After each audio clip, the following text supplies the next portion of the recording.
Hi, I'm Sadiq. And you know what? You know, I think Yeah. I think I have a headphone problem. Oh, is this what we're starting with? Okay. Okay. Okay. So what headphone problem do you have? You ever like go to a restaurant or maybe like you go to the grocery store, right? And there's like a new kind of like drink there. And you're like, instead of buying like a 12 pack, I guess I'll buy like six of each flavor, right? And then you gotta like figure out which one it is.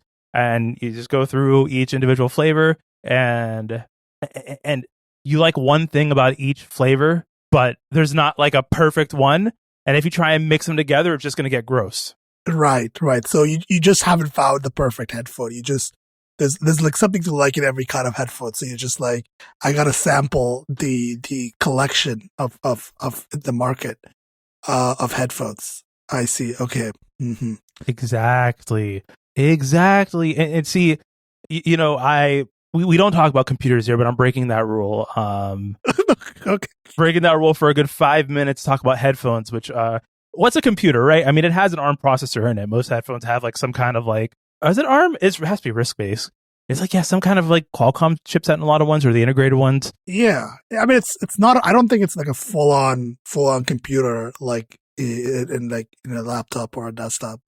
It's more simple than that. I don't think it's like there's like a digital signal processor, right? There's like a Bluetooth antenna, the Bluetooth chip, right? A Bluetooth chipset. Maybe like a SIP versus an SoC, right? System in package versus like a system on chip.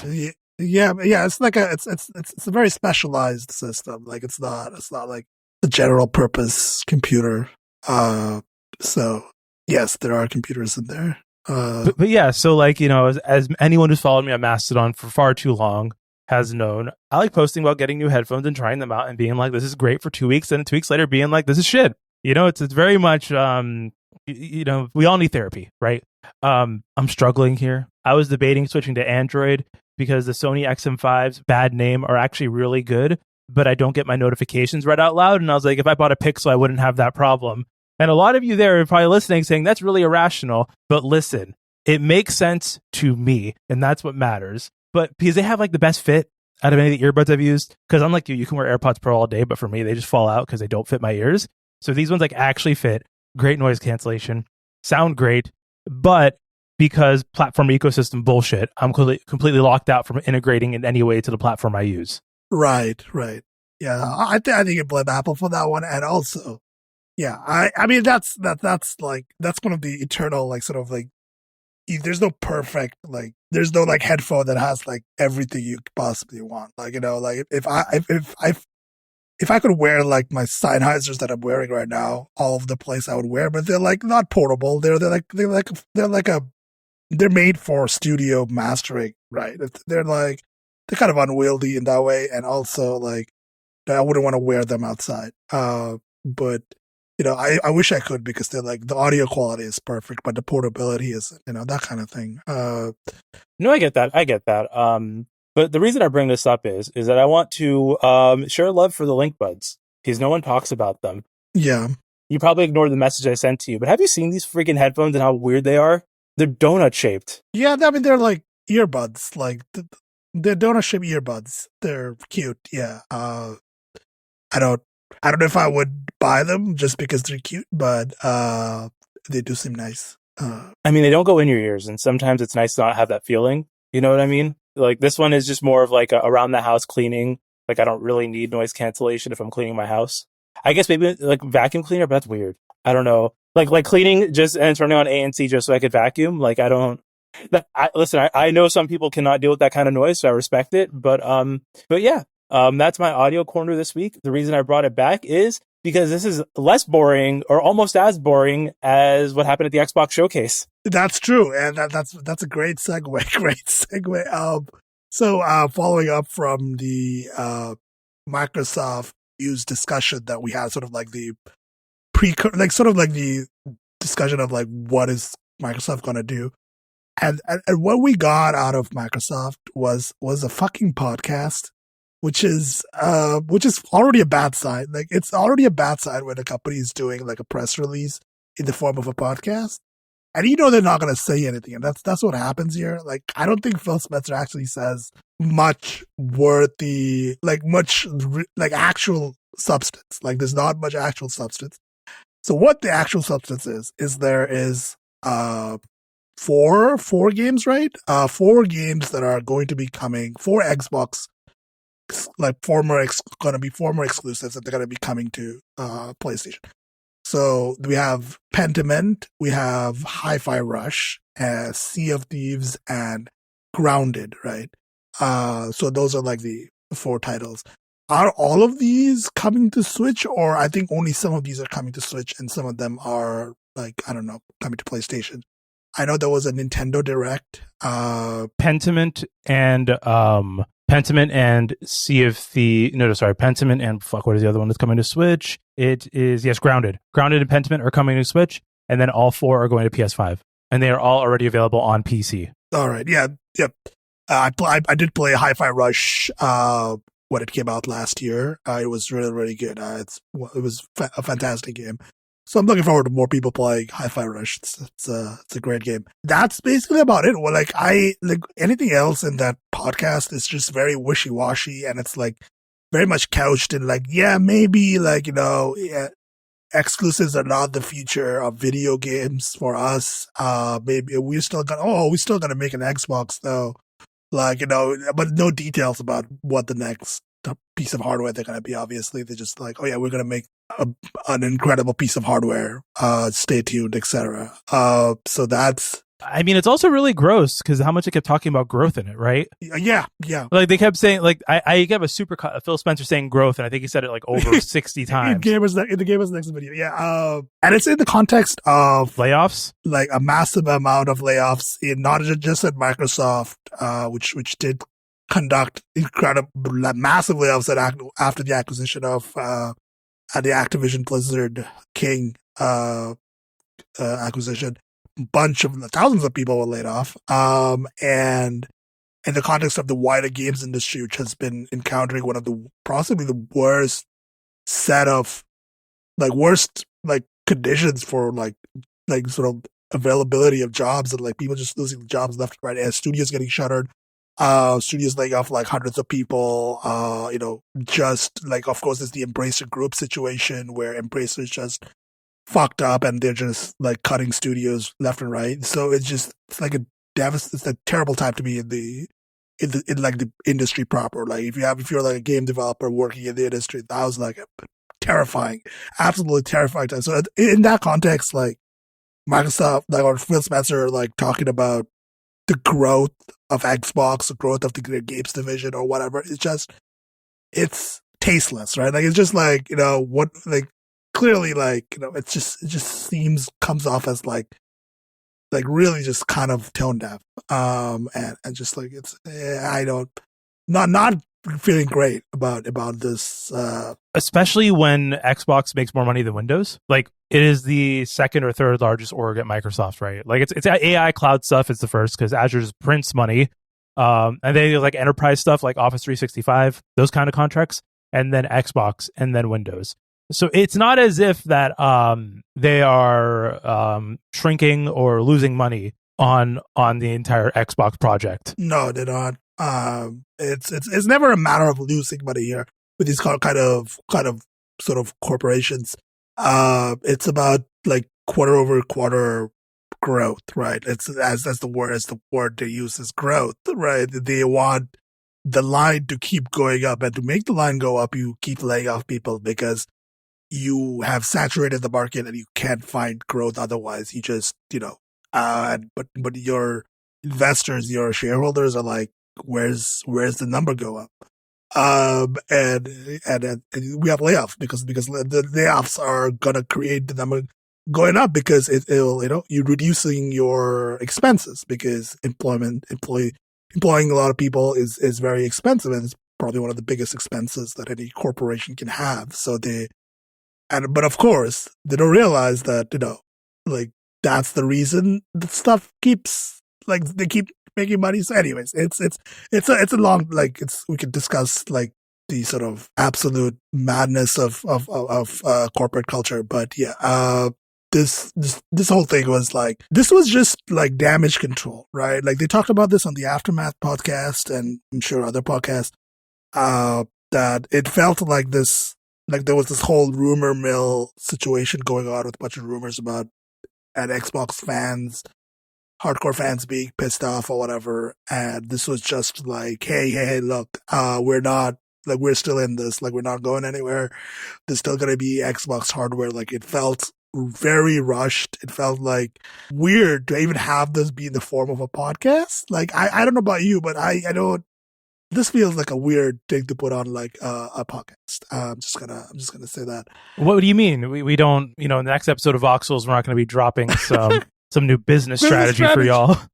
No, unfortunately for y'all, with MBAs, we're not going to be doing that.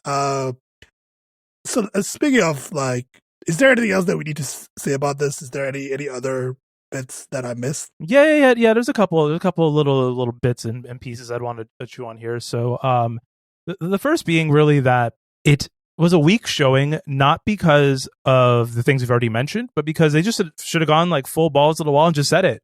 You got to rip the Band-Aid off, like I said last week. You can't just come through and go ahead and start saying that, yes, we're going to start slowly, and then we might look at other games. Because you've already opened the door, right? The door's already open. So now every single time Microsoft announces the exclusive, what's going to be the article, right? The SEO bait is, when does it come to PS5? When does it come to Switch? That's going to be the conversation every single time. And they tried to address it, but they really did not, right? They're like, well, this is a case-by-case basis where, don't expect all the other games to come to it. But guess what? If Sea of Thieves becomes one of the most played games on PS5, Microsoft's going to bring everything to PS5, right? If the revenue outweighs the downsides of customer sentiment, especially as they have a bunch of new people who really like Xbox Game Studio games on other platforms, what do you do? Piss off the, 500 people in a Twitter space who are really into Xbox versus all the millions of Nintendo and Sony fans you could get? They're like the vocal minority. Yeah, and it's also the context of what. We didn't talk about this 2 weeks ago, but there was this Sony like investor announcement or whatever, right? There was the Sony thing from Sony Games, right? And the interim CEO of Sony Games like was basically like, "What the fuck are y'all doing? Why are you spending like $500 million on a single video game? Like, what is going on over here?" Right? This guy just comes in. He's I forget his names, but he's like from Sony proper, right? Sony Games is like division of like this big Sony multinational corporation. But so this guy's coming in from Sony proper into Sony Games, and he's looking at like the numbers, and he's just like, what is happening? Like, why are we spending so much? And why are the numbers like this? And he's just like, we gotta we gotta start releasing stuff, and like we gotta put these games elsewhere to like recoup these like massive amounts of money that we're spending, right? So like even over at Sony Land, like I don't know if this is gonna be like gonna result in an actual. I mean, they're looking at the success of something like Helldivers too, right? And well, remember, Sony doesn't have any new first-party games coming out until 2025 April. They announced that they're not gonna there's nothing gonna come out this past year, this year, which is massive because that's like a full year where Sony's just like not like really like participating in like the AAA space like at all, which is kind of crazy. I don't know if that's ever happened before, but like this kind of like a weird gap, and Nintendo's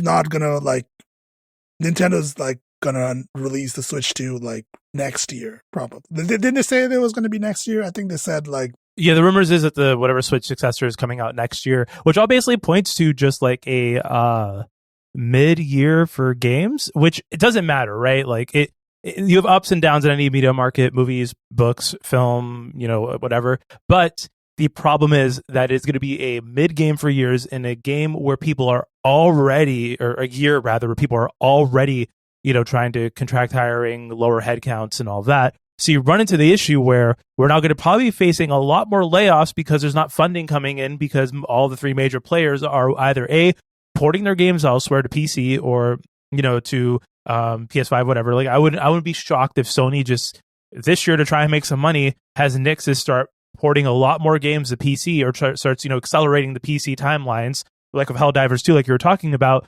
And Nintendo's basically done with first-party games for the Switch. So it's really the third-party games, and that's not going to drive new hardware sales. People buy Nintendo consoles for Nintendo's games. They don't really buy them for whatever third parties.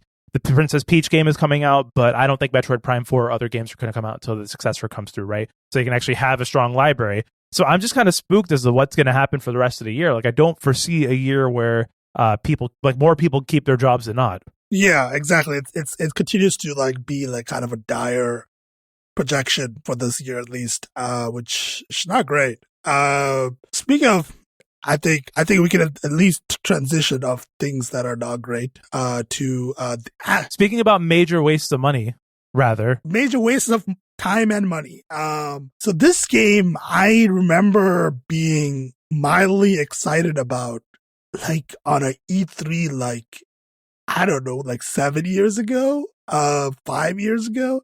I remember there was a trailer for this game, and I remember being like, oh, they're gonna make the ship part of Assassin's Creed 4 Black Flag into a whole ass game. And I was like, hell yeah, that was one of the best parts of Black Flag. And of a bad game. And I was like, that's cool. I'm glad that they're making that. But it turns out this game, Skull and Bones, has been in development for 11 years. Developed in Ubisoft Singapore, right? And there's a whole story, kind of a interesting story about this game specifically, is that it's not just it's developed for so long and stuck in development hell for so long, is that Ubisoft Singapore is an interesting case for a Ubisoft studio in the sense that this game specifically was made with funding from the Singaporean government. I'm pretty sure, somebody correct me if I'm wrong, because I'm pretty sure the case was that there was some sort of tax deal or some sort of employment deal with the Singaporean government in regards to this game, and it stipulated that this game had to come out, right? There was some sort of contractual obligation for them, and which meant that even though this game was, as we're going to talk about it, this game is not good. It's not a good game. And it comes out after 11 years of very extremely messy development to very mid reviews, is that it was basically forced to be released by contractual obligation with the government, which is just I don't know if that's the first time a video game has to come out because the government said you signed a deal with us, you have to publish this, you have to release this game, or else you have to pay all the money back or whatever.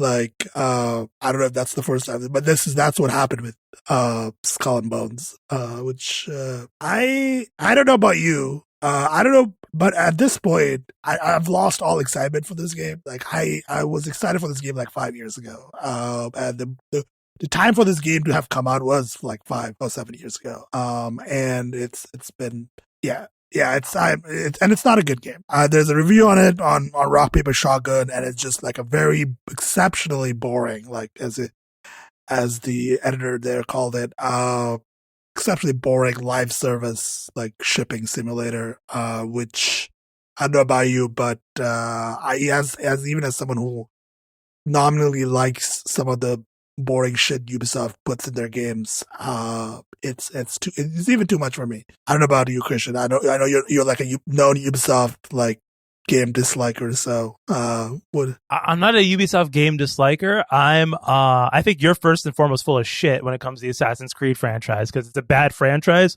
Most of the games are not good, and I've wasted more money than on Ubisoft games due to your fucking recommendation. So get fucked first and foremost. But at the same time, before anyone, long-term listeners, judge me, yes, I did spend $100 of my own money on The Division. I was in a bad place in my life at that point, and I know better now. But so with Skull and Bones, here's the thing: why is this not free to play? Yeah, I don't know. I don't know why it's not free to play. I think it's because Ubisoft is just I don't know, man. We gotta make some money out of this. It's what would you make more money on? It's ship skins or $70 up front? I don't know, man. It seems. I mean, knowing Ubisoft, probably both. Both, yeah. I mean, I'm pretty sure both. Yeah, but I don't know. It probably should have been free to play, but free to play this being free to play does not like really redeem its being like extremely boring and bad. I think like it wouldn't fix that. I don't think, right? But at least it would make it like slightly more palatable. Like if you're just playing this as a free to play game instead of like a $70 title, which also Ubisoft CEO Yves Guillemot called this a quadruple A title to signify that this was like somehow like even better than like the quote unquote triple A signifier that we attach to like big budget blockbuster video games. That it was somehow more than that, and this was a quadruple A video game. And I just, for this to come out and be like this is just like I don't, it's just, I don't know if it's funny or not, but it's sad. I think it's just sad that we're getting this. Hey, but at least it came out, which is something. Beyond Good and Evil 2 is never going to come out, I don't think. So there's that. But oh my god, that game still exists, right? Are they still asking people to submit music and art for free? No idea. So this is the thing with Beyond Good and Evil 2 is that it's just really strange. Is that there was that trailer that came out like at E3 like a few, like this is like 3 years. I forget when, like 3 years ago. There was this whole thing where they were like, yeah, they were asking people to submit like, I don't know, art for the game or whatever. And we have not heard a single thing from Ubisoft about it. Like the director of the game left. The person who was like the biggest champion of Beyond Good and Evil. Like I think the guy who like was on the original, like the director who directed like I think the original Beyond Good and Evil was like left Ubisoft. And so nobody knows what's going on with Beyond Good and Evil 2. It's just like a complete mystery. Ubisoft has not announced like a cancellation or what, like if they're going to release something. It's just zero. So at least with this game, it finally came out even in this terrible state. But Beyond Good and Evil 2 is, I don't think it's going to happen. I think that game's good and dead. Unfortunately. So yeah, that's Skull and Bones. I am not going to play this actually because I love myself. I don't want to expose myself to this. Like there's nothing good here. There's absolutely not even like, oh, I can't be like, oh, maybe the narrative is good. Narrative is horseshit, garbage. Like there's no Assassin's Creed bullshit to sort of, hook me either. So like there's absolutely zero reason for me to play this game. Even on like, I don't know, like a $20 for a single month of like Ubisoft Plus is not worth my time. Well, Ubisoft Plus is $20 Yeah, 20 Canadian dollars, mind you. That's what I meant by that. Cost like 20 Canadian dollars, I'm pretty sure. 20 Canadian dollars a month. Which so like $5 American. Got it. No, it's like 15 or 10 or whatever. So yeah, so it's not worth that. It's not worth anybody's time, really, unless you just really, really want like a mindless, like absolutely mindless, like boring ass Ubisoft game. To which I say go play Far Cry instead. At least that one is slightly more entertaining. The Far Cry games are probably better suited for that. If you want that kind of Ubisoft sort of Ubisoft fluff, I guess. But yeah, this one is not good. Unfortunately. So let's talk about media, the media ecosystem. Speaking of things that are not good, right? This has been an episode of things that are in dire shape. We talked about the video games industry. We talked about Skull and Bones, both of which are in bad shape. My headphone purchasing hobby, all things that are in dire need of intervention. Yeah. So speaking of the online media news ecosystem has taken a major loss, I suppose, this week. Vice.com is fundamentally no more. It was announced that basically what they're doing is they're laying off basically almost their entire staff, and that they're gonna like do some sort of weird social media consulting thing. It's just really bizarre. Like Vice.com is not going to publish any more new articles or content. Basically, like they're just not. Vice.com as a thing is dead. So, which is unfortunate. Like that is like I don't know. I don't know about your, like, it's like people, Vice.com has always been like this media entity in the background, like sort of motherboard. Uh, and my relationship with it has always been Waypoint. Like, I've never really interacted with most of Vice's other sort of media properties, like Motherboard or Cyber or whatever else, like Vice News and all that. Like, I never really interacted with that, but like Waypoint was the way I interacted with Vice's sort of media structure. But Waypoint has been dead for a while now. And that is Remap Radio. And of course, a lot of the people from Motherboard, there are 3 people from Motherboard who left, 2 for 404 Media, right? And there are some people for... they were all from Motherboard, all 4 of them. All 4 of them were once working for Vice. All 4 of them, right? All of them for Vice, for Motherboard, and the left to for 404 Media, which there's going to be a link to a blog on 404media.co about sort of like, them talking about like their feelings on like what happened and whatnot. And it's truly like tragic that I think, as Jason says, that there's like so much journalism that Vice journalists did over the years that's like really, really important and good journalism that's just kind of, I don't know. I hope it gets archived, but like who knows? Like at this point, it's like nothing is just like some stuff is just gonna be lost forever. So that's not good. That sucks. And of course, there's going to be layoffs. I mean, it's already happened, this thing, right? I don't know if it's already happened or it's going to happen, but they're going to lay off hundreds of people. So 900 or more is what they said. And of course, the executives took multi-million-dollar paydays before the bankruptcy was announced. Yeah, before the bankruptcy, yes. I remember, I think Rob and Patrick talking about this on one of the early episodes of Remap Radio, how, like, they were struggling to get their severances, and meanwhile, these executives had paid themselves like hundreds of thousands of dollars, and like, and it is just disgusting. It's honestly, truly just terrible what happened with Vice here. Just absolutely terrible management from the top. And this is sort of like, I think you recently sent me an article about this independent site struggling on Google, right? What is it called? House Fresh. I'm gonna just put the link in here because I think it's like in the context of this, with these like big media corps sort of getting hollowed out essentially. Like they're like not hiring as many people. They're laying off people. They're replacing what creative juice that they had with just LLM generated garbage, right? And they're just flooding search engines with absolute horseshit, and which means that it is really, really hard to find anything. Like Vice, the 404 Media people have talked about this. Like they had this whole blog post about give us your email address because that's the only way we can like directly send you our articles, and like it's basically impossible to like find stuff otherwise on search engines anymore because it's just filled with garbage. So like the media ecosystem, the online media ecosystem, like and search engines, just like a dire, absolutely like horrendous like situation. Nothing is good here.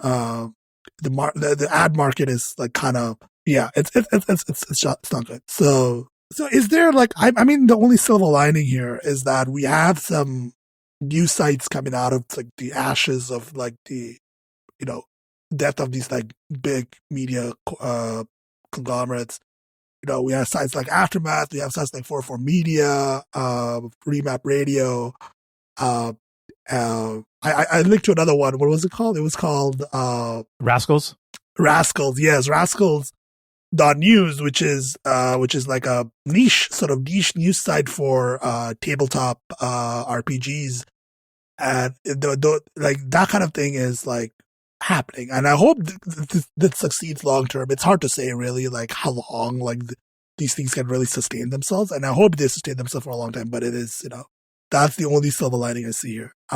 So what are your thoughts? I know I've been going off for a minute here, so what do you What are you thinking? So first and foremost, solidarity to anyone at Vice who, is basically getting fucked over by this. I doubt any of y'all will get severance. Like, just a lot of labor cases, I imagine, in the future for y'all. Hopefully you do land on your feet. But I think there's a broader point of, I don't know, because we've sets like Remap, 404, Aftermath, Rascals, all of them that are popping up, which I support. And they're all doing a small headcount, reader-supported model, which I also fuck with. But it's kind of the issue we run into with App Store subscriptions, where there's like fatigue after a while. Like, I can't subscribe, I can't pay for all these blogs, even though I'd want to, right? Like, I actually cannot pay for all of them. So what I'm curious on is like the ad market rather is collapsing right now. A lot of people wanting to do subscription stuff. Like, how does that work out? Is it that we have just a few small sites that work well with subscriptions and the rest of them just kind of go away? Or is it that we have a lot of plentiful sites with a small amount of subscribers, but people who are happy to pay for that specific content, and we have a thriving media ecosystem that way? I think we're going to see that. I think for at least for the next, I say 5 years or so, like, I think there is niche audiences, like, sites like Rascal News or Defector or Gotham NYC, those kind of like subscription funded sites. I think those have enough of a niche, right? Like enough of a sort of base of people who are willing to pay for it and support it, that even though, it's not going to be massive, they're not going to have massive headcounts, they're not going to become a massive media conglomerate, right? But I think they're going to be able to at least be more sustainable than I think what was there before. Like, these massive media conglomerates are just never going to be because they keep chasing like trends, and they keep trying to like do weird shit that doesn't work, spending vast amounts of money on absolute horseshit, and it doesn't work out for them, right? So and then if you have these small teams, as you mentioned, small teams with a niche, subscription funded, with a loyal subscription base, I think it's possible. I think it's doable long term. I mean, I hope it is, at least, because otherwise it's very depressing to think otherwise. There's not. So I'm just glad that we're at least seeing like this happen, and I hope this keeps going. Otherwise it's. Yeah, I get it. I get it. I'm hopeful too. It's just, to expand even more on this, I guess, if we look at just the overall media ecosystem right now, especially with how social was driving a lot of traffic, right? Facebook notoriously lied to everyone about video and caused a bunch of hiring and fake investment, ended up with a bunch of layoffs. And in that cycle, I'm curious on how, and I am sorry, I'm going to try my best to not sound like a Web3 bro right now, but I am curious on moving away towards, right, traditional social platforms, right? And if having a more, not direct to consumer, but like direct to audience model, where all these sites can hook into like ActivityPub stuff or RSS, right? Just any open standard, and directly have content delivered to people that way. I'm curious if that'll help with the issues of that we're having at Google, right? Where, if I follow someone in Mastodon, I will see their post. Maybe I follow too many people, so it's hard for me to keep up, but like, assuming the servers are federating with each other, the post will be delivered. And I guess I'm curious if that will help this issue. A lot of sites have not plugged in yet. I know, what's it called? Flipboard has full ActivityPub integration. WordPress has a plugin for it, but WordPress's CEO is currently having a meltdown over trans girls on Tumblr, I heard. Oh, it's that. Yeah. Yeah. So I don't know about WordPress right now, but Ghost, I don't think if Ghost has an ActivityPub, maybe they do have one, but I don't think Ghost has native ActivityPub support. So I guess I'm just curious if like more of these sites maybe might look towards that. But then again, these are all the people who use like Cohost and stuff, which, no disrespect to you, but Cohost is bad. Jesus Christ. I love you preface that with no disrespect, but Cohost is bad.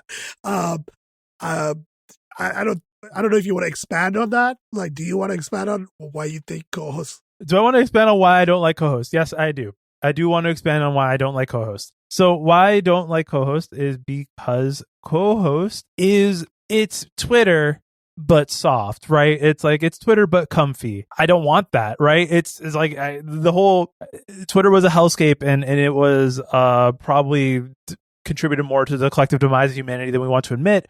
And I let me stop memeing. So to give you a serious answer, I think it is unimaginative. It is just the same thing, but with with more moderation, which some people want, I guess, right? Some people want, but I mean, Tumblr is Tumblr is the equivalent of Cohost is basically like Tumblr, but with like better managed, I suppose. Better, I don't know. I the thing is with Cohost is that I don't think it will last 5 more years. I'm very.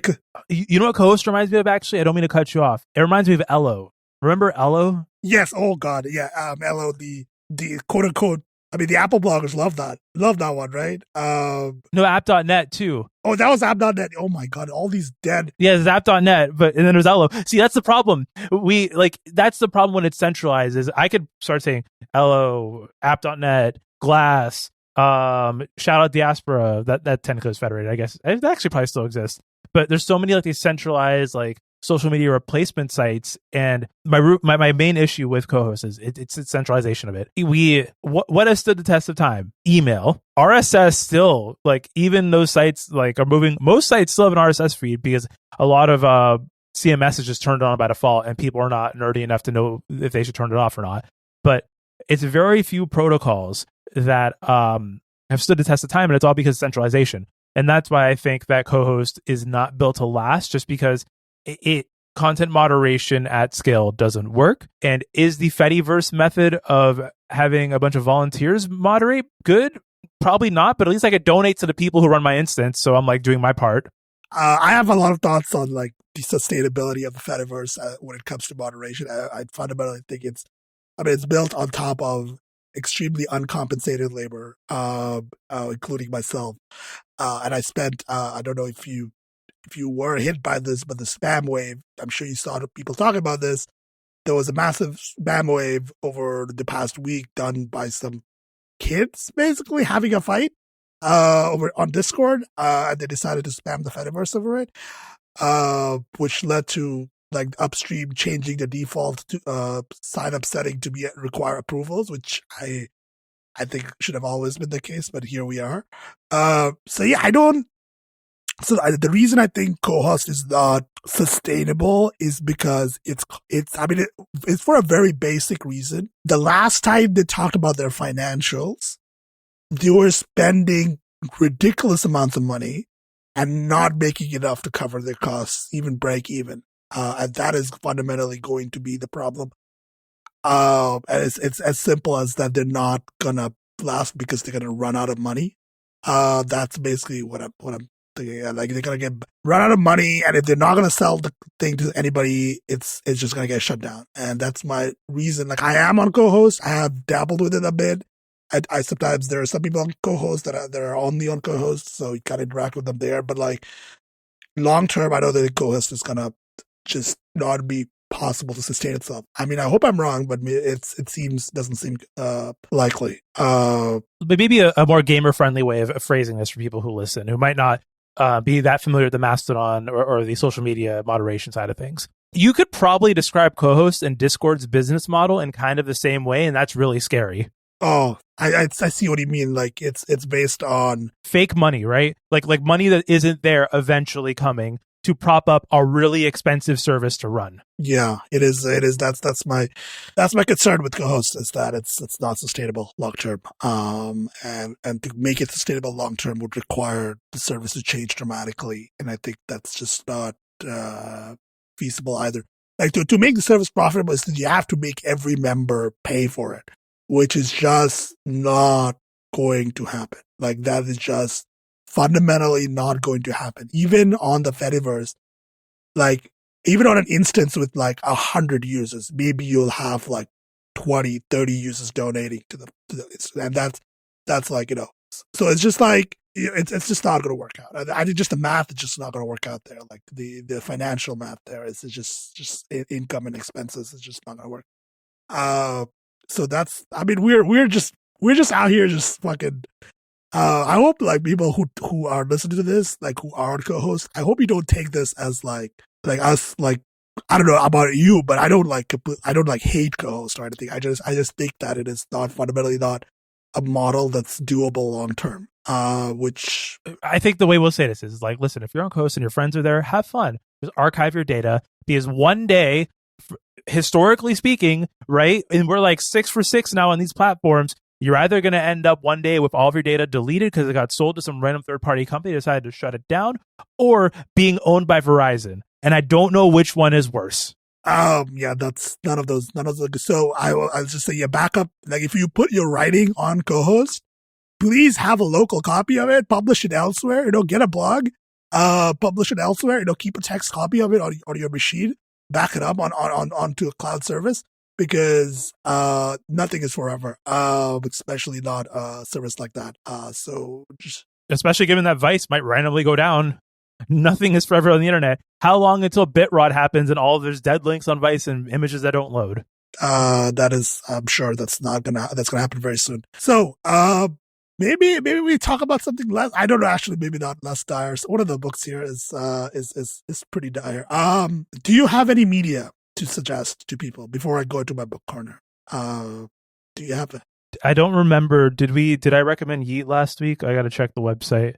I think Yeet was after this. Let me go my reading recommendations. It was, yes, I was that Mexican OT. So I got a hot music recommendation for y'all before I crack open a beer while Sadiq talks about books. So it is 2093 by Yeet. I'm not really like a what the hell just happened? Sorry, my headphones just did the play pause noise. That's so weird. Okay, so let me go back to the headphone corner for a minute to explain why I'm spooked out. So the Sony Link Buds have a wide tap feature where if you tap your actual cheekbone, that's what does play and pause, right? I just smiled and it thought I did a tap of my cheek. Technology, gentlemen. That's technology for you. Anyways, so Yeet 2093 Part 2, with the only good Drake feature of the entire year. Basically, it's like auto-tuned EDM with rapping, which would sound bad, but for some reason it goes really hard, and I think it's mostly because of how dirty the mixing is. I'm What do you mean by dirty? It's just it's not mixed well? The drums are clipping on purpose. It's the drums are clipping on purpose, and I fuck with it. There's no lyrical substance, I guess. It's just like a dude being like, I go hard in the paint 5,000 times. But here's the thing, all right? Sometimes you need ignorant music. Sometimes you just need some music that has no substance and just goes hard. Yeah, I got you. Yeah, it's like when you listen to I don't know, Don Toliver. No disrespect to Don Toliver. His music is just extremely background music to me, because it's just you're just vibing. It's just vibes music. Exactly. Which I haven't listened to it yet. Maybe I'll listen to it today. This good time as any. Put on the hi-fi headphones. Yeah, put it on my Sennheisers. Yeah, let's put it on my Sennheisers to listen to Yeet. As you do. Listen, even if that might be more of a spicy comment than anything else about Cohost, bro. Yeah, I just gonna put that out there. Any music that I listen to that I'm trying to understand, I'm gonna put on the good headphones for it. Just, it doesn't matter if the production quote unquote deserves it or not. I don't think this is gonna be Steely Dan's Aja, and people are gonna use it to test their headphones or whatever. But I'm still gonna listen to it with the good headphones, because I want to feel how raw the grimy production on it. Gotta listen to the bad clipping drums and whatever. So that's listen.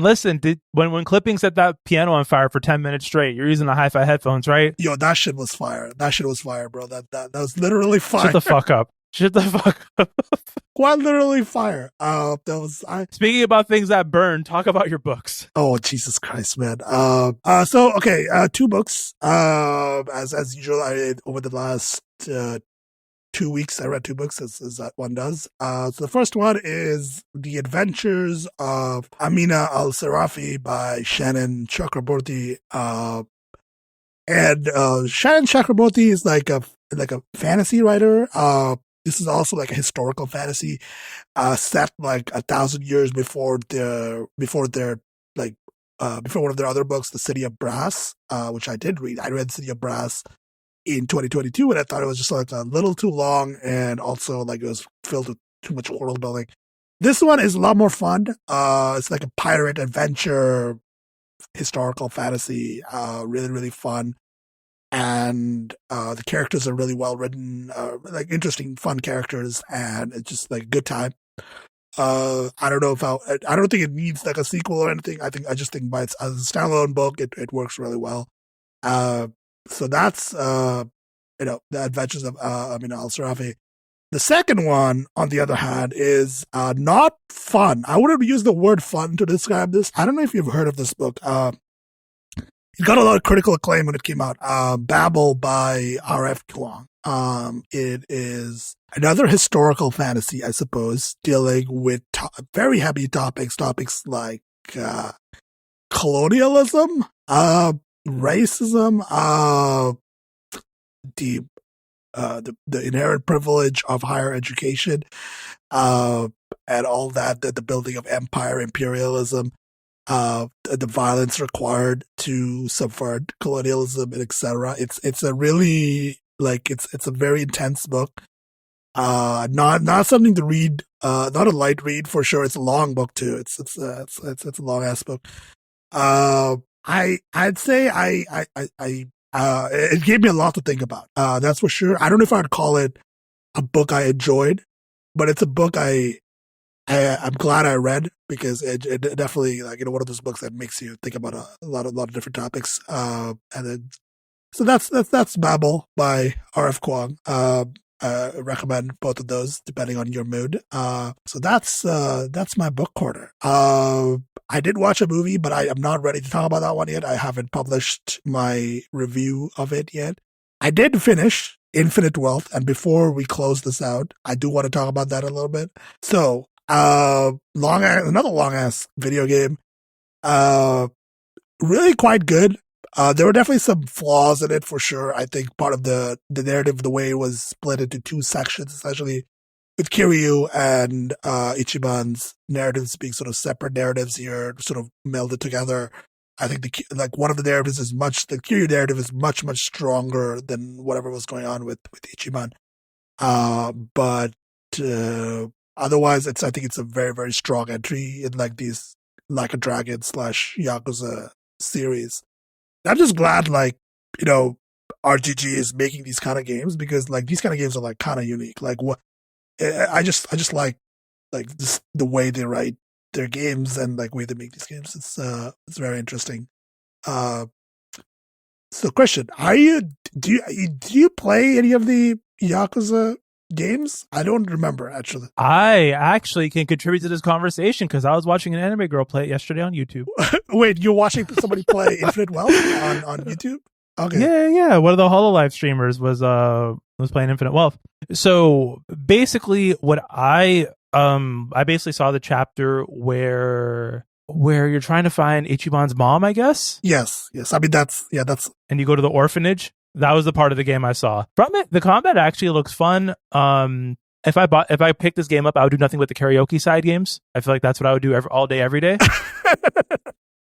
There's a lot of mini games. That's one of the sort of the hallmarks of Yakuza, is that there's a lot of these small mini games. There's obviously karaoke. There's mahjong. There's shogi. You can play baseball in a way. You go to these you can play all these old Sega games. There's a Sega arcade thing within the game, right? You can play these old Sega games within this video game, so you can play a video game. And with Infinite Wealth, especially, I talked about this in my review. They put in two big mini games this time. One was called Sujimon, which is basically a Pokemon clone, an entire ass Pokemon clone within this game. And the other one is Dondoko Island, which is an entire ass Animal Crossing clone. Which they put in a lot of effort into these, and I'm just thinking over here that I feel like they just kind of they're fine, but they're I feel like they kind of bloat the game a little bit. They feel kind of unnecessary in a way. I feel like the mini games as they were before were fine, and I don't think we needed Sujimon and Dondoko Island to really make this game. I don't think it really makes the game better, in my opinion. But some people kind of want to love playing these mini games, so that's kind of the appeal there. But yeah, have you I don't know if you like this kind of game. These are like at least in the Like a Dragon games so far, they are like turn-based RPGs with the combat. Would you consider playing like Yakuza Like a Dragon, which is like the game before this? Like, I think that would be a pretty good start for you. I mean, remember I beat Persona 5, so I'm not against turn-based games. Yeah, I think it would be up your alley personally. I don't know how you feel about the narrative stuff, but it might be interesting. Maybe it's probably it might be better. I think I'd pick it up if it's on Games Pass. Like, I'll probably wait until it's on Games Pass to try out. If it comes to Games Pass, definitely suggest people start with like a dragon, with Yakuza Like a Dragon. I don't know. Some people might say you start with Yakuza 0, but the problem with that is that all these games are long as fuck, bro. Like they're long games. The RPG ones are longer, but like even the action, like the beat 'em up games are long as fuck. So they're like long narrative heavy games. So it takes a long time to actually play through all of them.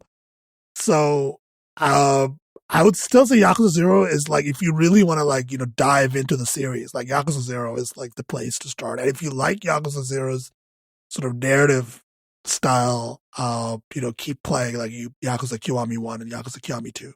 Then you can like play like Yakuza Like a Dragon and Like a Dragon Infinite Wealth. So there's a lot of game there if you really want to dive in. So that's my take. Let's wrap this up. As always, feedback, questions, comments, please, your impassioned defenses of cohost.org. Please send those to feedback@voxels.fm. I'm sure we will read them and hopefully respond to them for 2 weeks from now if you do send them in before then. And you can find me on Mastodon at packetcan@10forward.social and my website, sadiqsafe.com. Cristian, where do people find you on the internet? So I'm thinking about starting a VTuber collective for fun. I mean, like I have branding for it, and I'm at like I unironically kind of think I want to push for this just for fun, right? Like not even talking about like a business venture, but more of like a loosely creative like collective, right? Just like a fun branding stuff. Because, like I need more hobbies. I got this podcast, but I need more stuff to do in my free time that's productive, right? And not just getting lit or whatever.